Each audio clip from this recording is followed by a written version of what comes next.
Japan is seen by many people as the technology capital of the world. While technologies such as robotics and cars take the spotlight, there's another technology that is used daily and has a near ubiquitous presence. This technology is the simple vending machine. I went and asked the Japanese Vending Machine Association director what role he believes they play in Japan. 今はなくてはならない存在になっていると思いますよ。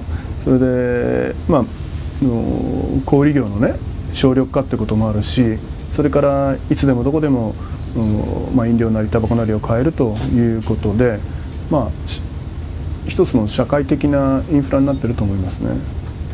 Although drink machines are the most common, everything from beer to condoms to even flower bouquets can be bought from these machines. According to a report by the Japanese Vending Machine Association, the profit from over 5 million machines came to about 6.3 trillion yen in 2006, which is about 1.5% of Japan's 2006 GDP. To contrast, while the United States has more vending machines, Japan still makes more, with the US's profit coming to around 4.9 trillion yen.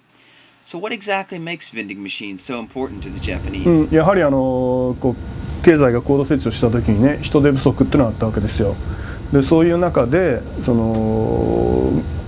通の小売店で売れないようなものを、自販機で売ったっていうことがまず一つあったということと、それから正確に物を出してくれるということがありますよね。あともう一つは、これはいいことか悪いことかって言われた時にね、どちらとも言えないんだけれども、日本人って意外とコミュニケーションが下手くそなところがあって、で物を買う時もね、無言で買った方がいいよっていうのは結構多いですね。そこはあり得るのかなと。No matter where one goes in Japan, one is almost certain to find vending machines. And one of the aspects of a great technology is that it becomes so common that people take it for granted. Vending machines fulfill this in that they have become so important to Japanese culture that no one even notices their presence.